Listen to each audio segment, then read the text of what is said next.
Ya, terima kasih Anda masih bergabung bersama kami di Market Review dan saya masih berbincang bersama Pak Sutrisno Iwantono, tentu saja mengenai bagaimana sebetulnya teman-teman di industri restoran ini kemudian dapat bertahan pada saat pandemi COVID-19. Pak Iwan, tadi sempat saya tanyakan berbagai macam upaya sudah dilakukan oleh pemerintah yang tujuannya ini adalah untuk membatasi kegiatan dari masyarakat. Di antaranya adalah PSBB, PPKM, kemudian juga PPKM Mikro. Sejauh mana ini memberikan dinamika di dunia restoran dan juga hotel, Pak Iwan?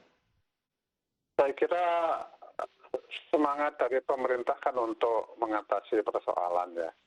Walaupun memang persoalannya tidak mudah gitu ya. Dan yang baik PSBB diperketat, PPKM ya, memang tidak selalu kemudian responsif terhadap persoalan ya. Tapi kan tujuannya ke sana. PPKM ini lebih mikro, jadi pengendalian di tingkat mikro, tingkat keluarga, tingkat RT, tingkat RW. Saya kira ini penting ya, kalau semua orang disiplin di tempat-tempat yang mikro ini, tentu dampaknya akan sangat signifikan untuk menurunkan tingkat penularan. Nah, kalau dilihat dari situ, memang dia bisa mengurangi lalu lintas orang ya. Tetapi kan ini sebenarnya kita juga apresiasi ya usulan-usulan jam buka sekarang diperpanjang, tadinya 19 jam 8 ya, jadi 20, sekarang 21. Jadi ada perpanjangan waktu. Kemudian juga yang tadinya hanya diperbolehkan buka 25% dari kapasitas, sekarang 50%. Jadi ada juga pengimbangan-pengimbangan seperti itu.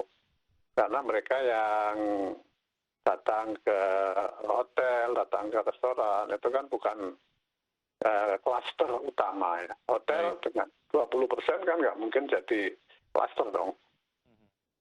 Ya, artinya dengan diberlakukannya PPKM Mikro ini belum ada satu poin yang membuat teman-teman pengusaha di industri hotel dan juga restoran cukup concern, Pak Iwan. Oh, kita concern, kita memberikan apresiasi itu karena itu salah satu mekanisme untuk mengendalikan penularan. Memang terjadi pengurangan traffic, tapi kan diimbangi dengan membuka lebih panjang jam kerja menjadi jam 9 malam. Kemudian yang tadinya kapasitas 25 ditingkatkan jadi 50. Ini kan satu balancing ya, yang tentu diharapkan bisa memperbaiki keadaan. Baik. Nah, memang PSBB mikro ya itu bagus ya. Nah, yang kita tunggu kan aplikasi di lapangan. Alangkah baiknya kalau di pusat-pusat kerumunan itu dibantu dengan masker, dibantu dengan face shield, dibantu dengan fasilitas umum, cuci tangan, ya, cuci muka, cuci tangan di mana-mana ada, sehingga orang setiap saat habis pegang uang, pegang barang itu langsung bisa cuci dengan sabun yang tersedia. Saya kira itu akan sangat mendorong kebaikan. Ya. Daya kerja dari berbagai macam bantuan lah yang diberikan oleh pemerintah pada saat tahun pandemi. Tentu saja berpulang kepada ditutupnya 1.000 restoran yang tutup secara permanen. Saya ingin mendapatkan opini objektif lah dari asosiasi. Sebetulnya stimulus ini bekerja efektif atau tidak? Karena datanya 1.000 restoran tutup nih, Pak Iwan. Ya, kita jangan hanya bicara 1.000 restoran ya. Ya, tempat lain pun juga yang menderita kan juga banyak juga ya. Karena ini persoalan nasional, persoalan global ya, yang tentu tidak bisa kita selesaikan sendiri dan ini merupakan persoalan bersama. Oleh karena itu memang kita harus bersama-sama masyarakat, dunia usaha, pemerintah untuk bahu-membahu mengatasi masalah ini, termasuk misalnya vaksinasi. Vaksinasi ini penting karena untuk bisa meningkatkan imunitas masyarakat. Sehingga PHRI juga sudah menyampaikan data ya ke pemerintah lebih dari 100.000 tenaga kerja yang kalau nggak salah ya mungkin sampai 200.000, saya nggak update yang terakhir dari seluruh Indonesia yang nanti akan mendapatkan vaksin secara gratis. Nah ini saya kira langkah-langkah ini perlu dipercepat dan implementasinya supaya efektif di lapangan. Baik, Pak Iwan, koordinasi yang dilakukan oleh asosiasi dan juga pemerintah agar nanti kebijakan-kebijakan yang dikeluarkan oleh pemerintah, tentu saja untuk menanggulangi pandemi COVID-19, agar kepentingan seluruh pihak dapat terakomodir. Koordinasinya ataupun komunikasinya sejauh ini seperti apa?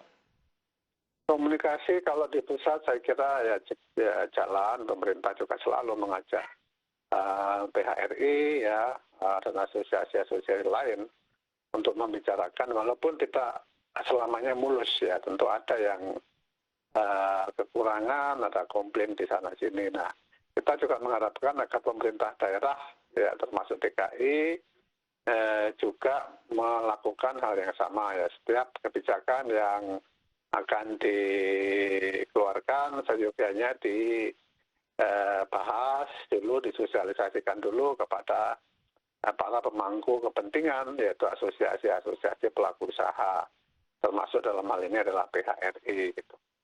Baik, Pak Iwan, sangat singkat menyikapi dinamika yang ada. Proyeksi di 2021 seperti apa? 2021 sebenarnya kita melihat tahun 2020 kemarin ya, semester kedua ekonomi kita minus berapa kemarin ya, 5,23, kemudian semester 3 minusnya mulai berkurang jadi tinggal 3,49, dan terakhir semester 4 tahun 2020 itu minusnya 2,19. Artinya ada proses pembalikan.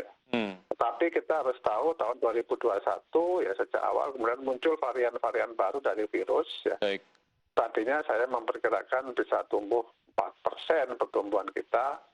Ya, tapi mungkin agak berat ya mencapai itu, walaupun pemerintah masih optimis di angka 5%. Jadi ini masih mengandung ketidakpastian yang kata kuncinya itu seberapa jauh kita bisa mengendalikan corona ini. Pak Iwan, terima kasih sudah bergabung bersama kami. Waktu kita cukup pendek. Sukses selalu untuk Anda, sehat selalu Pak Iwan. Amin, amin. Terima kasih. Terima kasih, sampai jumpa. Dan pemirsa, demikian perbincangan kami bersama beberapa narasumber dalam program Market Review. Semoga perbincangan kami dapat memberikan inspirasi untuk Anda. Saya Wiki Adrian, undur diri. Terima kasih. Sampai jumpa.